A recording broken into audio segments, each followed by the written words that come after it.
Éternel notre Dieu, Dieu vivant, Dieu tout-puissant, nous voulons proclamer ton nom, nous voulons bénir ton Saint-Nom. Toi le Dieu fidèle, toi qui nous fais la grâce de nous réunir dans ta présence en ce jour. Tu nous as donné la force de pouvoir élever la voix vers toi. Tu as entendu nos cris, tu as entendu nos cris de guerre, tu as entendu nos cris de victoire. Et nous voulons ce jour, Seigneur, en ce moment précis, écouter ta parole. Nous voulons entendre ta parole. Dispose-nous, dispose nos oreilles spirituelles et donne-nous de pouvoir comprendre la révélation de ta parole pour nos vies en ce jour. Car c'est elle qui nous éclaire. Que seule ta parole retentisse, que je diminue et que toi seul croisses. Et que tous nos cœurs soient disposés à l'écoute de ta parole. Dans le précieux nom de notre Seigneur Jésus. Amen. On peut se rasseoir. Alléluia. Dieu nous bénisse. Bien-aimé du Seigneur, je veux te saluer dans le précieux nom de notre Seigneur Jésus. Toi qui as fait le choix de participer à ce programme, je vais te dire que tu as fait le meilleur choix. Se trouver en ce premier vendredi de ce mois merveilleux de juillet, bien-aimé, tu as trouvé grâce aux yeux de l'Éternel. Et c'est une sélection qu'il a faite et tu fais partie de cette sélection. Tu es un privilégié du Seigneur. Que Dieu te bénisse. Alléluia. Dieu veut te parler en quelques minutes. Et à cet effet, tu vas prendre ta Bible dans le livre de 2 Chroniques, chapitre 13 et le verset 18. C'est dans l'Ancien Testament. 2 Chroniques 13, le verset 18. Et comme à notre habitude, pour la première lecture, nous allons nous tenir debout.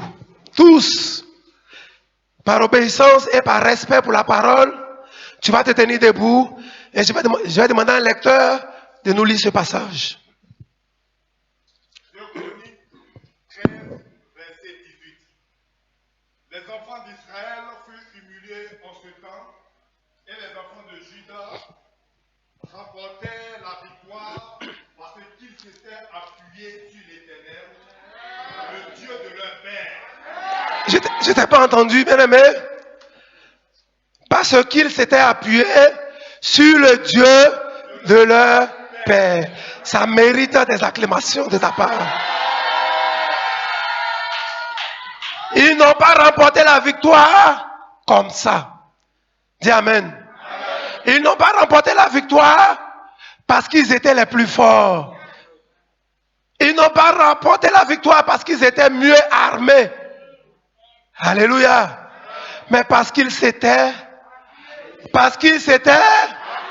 sur.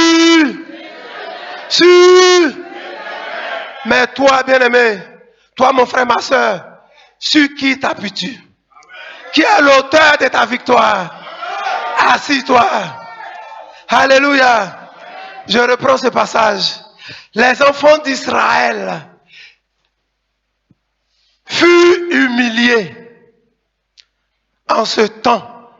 Et les enfants de Juda remportèrent la victoire parce qu'ils s'étaient appuyés sur l'Éternel, le Dieu de leurs pères. Mais bien aimé, il y a quelque chose qui me gêne un peu dans les premières phrases, les premiers mots de ce verset.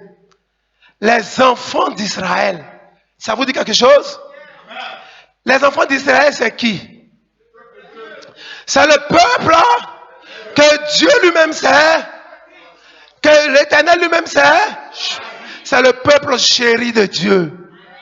Mais qu'est-ce qui leur est arrivé dans cette bataille? Ils furent... ils ont été... Est-ce qu'il n'y a pas un contraste quelque part? Les enfants de l'Éternel. Le peuple choisi de Dieu. L'Éternel est avec eux. L'Éternel, quand on regarde leur passé, l'Éternel les a délivrés de la captivité en Égypte. Ils ont fait 430 ans d'esclavage. Alléluia. C'est leur papa, c'est leur Dieu qui allait les délivrer de l'esclavage. Vrai ou faux?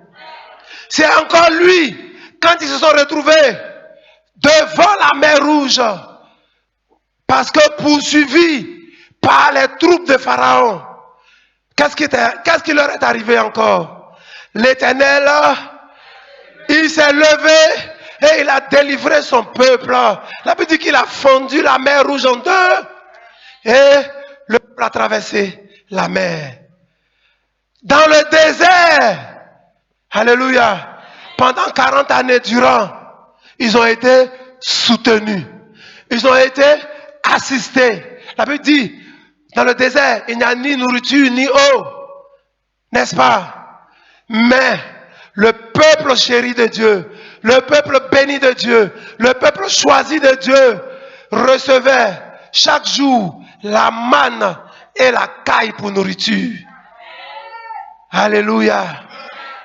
Quelle fidélité, quelle alliance entre Dieu et son peuple. Mais pourquoi ici, dans ce passage de 2 Chroniques, il est dit, c'est le même peuple, hein? Il n'a pas changé. Pourquoi il est dit ici qu'il fut, où étaient les dieux? On peut se poser la question. Où le Dieu était-il? Le Dieu de la promesse, le Dieu de l'alliance, où était-il pour que son peuple chéri puisse subir cette défaite humiliante face à un autre peuple, le peuple de Juda? Violente question, bien-aimé. Quand tu étais dans le monde, le Seigneur t'a fait venir à lui. Alléluia. Tu es passé par la conversion. Amen, amen. Ton Dieu t'a fait des promesses. Alléluia. Quand tu l'as accepté comme ton sauveur et ton Seigneur, il t'a fait des promesses. Il a même accompli certaines de ses promesses dans ta vie. Dis amen. Tu as une relation avec ton Dieu. Tu as une histoire avec ton Dieu. Alléluia. Parce que quand tu l'as accepté, tu l'as pris pour fondement de ta vie. Tu l'as pris pour appui pour ta vie.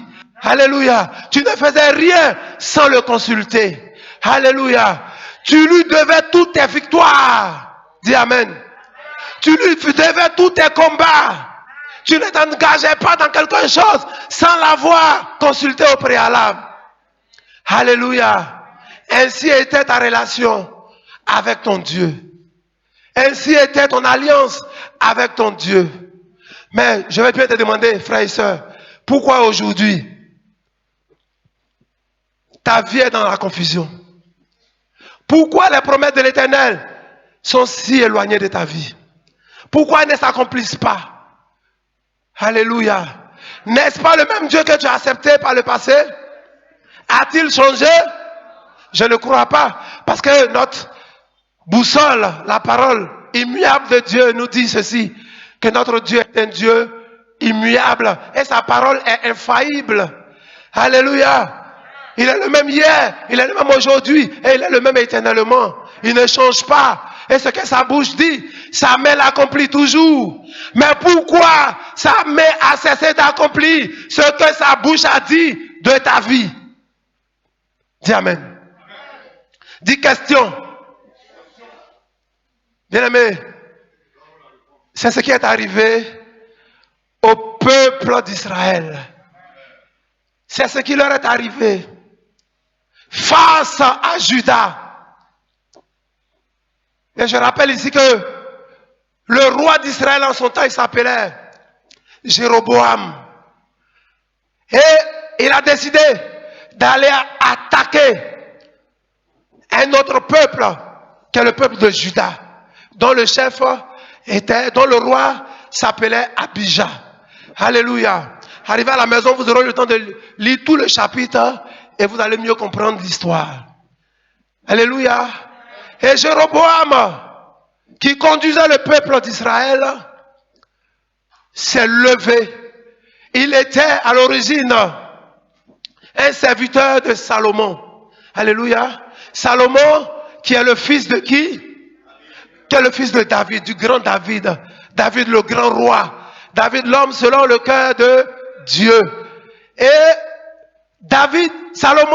Jéroboam, arrivé à un moment donné, il s'est rébellé contre son maître Salomon. Et quand Salomon est mort, il a son fils qui s'appelle Roboam, qui lui a succédé au trône. Je rappelle que eux appartenaient à la tribu de Juda, la tribu où l'Éternel a établi une alliance éternelle avec David. Alléluia. Et Roboam succédait à son père et engagea donc les hostilités, engagea la guerre avec Jéroboam, roi d'Israël. Mais pour Jéroboam et pour Israël, c'était un acquis.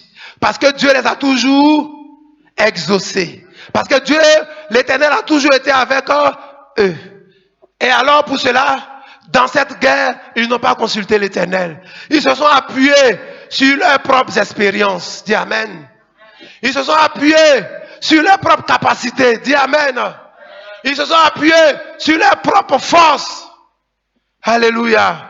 Pour entrer en guerre contre Juda. Nous, le grand peuple d'Israël, qui peut contre nous? Alléluia. Voici ce qu'ils se sont dit. Et pour cette guerre, ils n'ont pas consulté l'Éternel. Ils se sont levés et ils ont attaqué donc le peuple de Juda, qui avait donc à sa tête Abijah.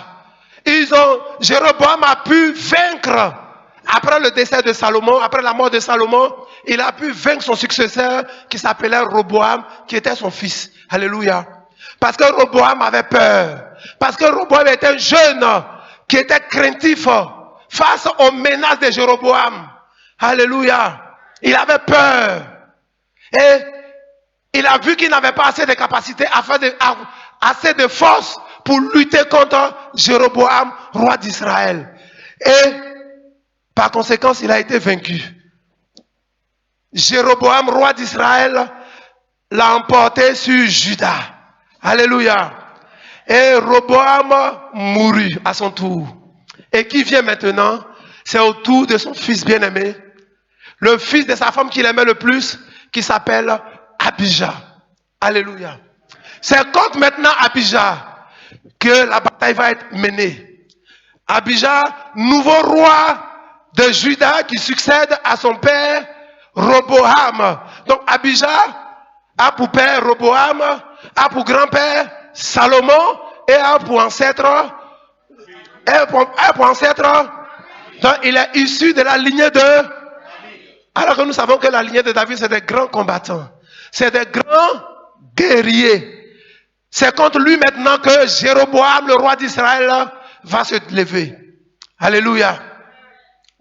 Et il va se dire que ce sera comme les autres fois. Amen. J'ai terrassé son père, mais ce n'est pas à ce petit roi-là. Ce n'est pas lui qui va me résister. Amen, amen. Je vais encore le battre. Alléluia. Alors que c'était mal connaître l'Éternel Dieu. C'était mal connaître Abijah. Alléluia. Abijah a alors engagé les hostilités. Pas par vengeance. Alléluia. C'est pas pour venger son père, Roboam, ni son grand-père, Salomon. Mais parce que il ne voulait pas se laisser engloutir par Israël. Parce que Juda avait le droit de vivre. Parce que Juda avait une alliance avec l'Éternel. Dis Amen.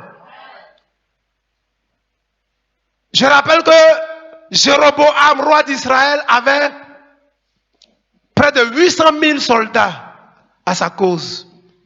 C'était une armée de métier. Alléluia. Ils étaient outillés dans la guerre. Et Jéroboam, roi d'Israël, à un moment donné, il s'est détourné de la voie de l'Éternel. Dis Amen. À un moment donné, Jéroboam a fait faire des veaux d'or pour adorer. Il s'est séparé des sacrificateurs de l'Éternel. Il ne rendait plus culte à Dieu parce qu'il était devenu le Tout-Puissant. Bien-aimé, n'est-ce pas ton cas? Après plusieurs acquis, est-ce que tu continues de t'appuyer sur l'Éternel? Est-ce que tu ne te dis pas maintenant, c'est moi? Est-ce que tu ne te dis pas maintenant que j'ai suffisamment de force maintenant pour mener le combat? Alléluia. C'est ce qui est arrivé à Jéroboam face à la tribu de Juda avec à sa tête Abijah. Alléluia. Il s'est détourné de l'Éternel. Ses appuis, la Bible dit qu'il s'est fait entourer des idolâtres. Ils ont fabriqué des veaux d'or. Désormais, ce sont ces veaux d'or-là qu'ils adoraient.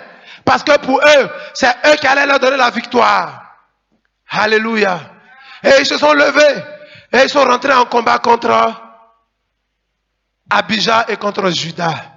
Alléluia. Mais bien aimé, cela leur a été fatal. Abijah n'a pas regardé à l'armée que composait Israël. Parce que Israël avait 800 000 hommes. Mais Abijah avait la moitié. Juda avait 400 000 hommes. Mais lorsque ils sont venus contre Juda, ils les ont pris en embuscade. Par derrière et par devant. Ils étaient acculés de toutes parts.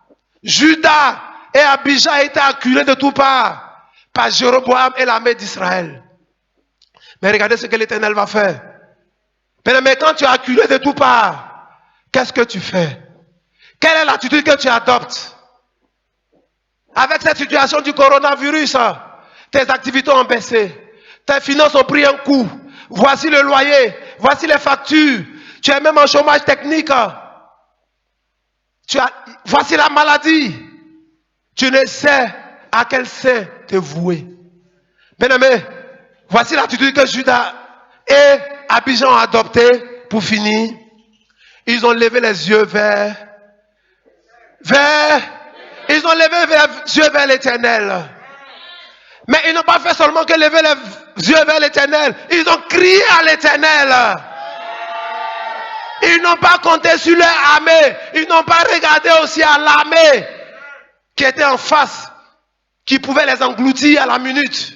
Alléluia. Parce que techniquement, 800 hommes comme 400 hommes, il n'y a pas de débat. Il n'y a pas photo. Alléluia. Et ils ont crié à l'Éternel.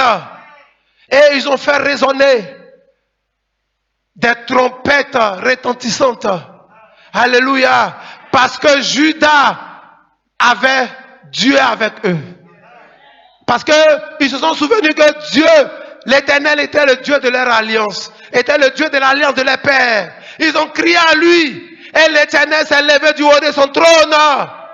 Et il a terrassé ce peuple d'Israël. Alléluia. Il a terrassé l'armée, cette troupe. Alléluia. Et il y a eu plus de 500 000 sur les 800 000 qui ont péri. Et Jéroboam a perdu la vie. Juda et Abijah en sont sortis vainqueurs. Alléluia. C'est pour cela que tu as été convié à ce programme, bien-aimé. Et tout le mois, tu vas venir crier à l'Éternel. Parce que tu es acculé de toutes parts. Tu ne sais à quel sein te vouer. Tu ne sais sur qui t'appuyer. Bien-aimé, aujourd'hui tu sais sur qui t'appuyer. Si ton appui était humain, bien-aimé, c'est le temps de te ressaisir. Si tu avais des supports humains, c'est le temps de t'en défaire et de ne compter que sur ton Dieu seul. Parce qu'il ne te décevra pas. Il ne t'abandonnera pas. Sa fidélité demeurera un bouclier pour ta vie. Et son amour une forteresse pour toi. Attache-toi à l'Éternel. Accroche-toi à lui. Il ne t'abandonnera pas. Peuple de Dieu, voici ton partage pour ces 6 derniers mois de l'année. Continue de t'appuyer sur l'Éternel. Parce que c'est lui qui est notre appui sûr. Parce que Christ est le fondement de notre victoire. Lève-toi, tiens-toi debout. Et je veux que tu prononces cela avec moi. Christ est le fondement de ma victoire. Plus fort. Plus fort. Plus fort. Oui, parce que tu es une semence de victoire, bien-aimé. Acclame le Seigneur. Acclame-le.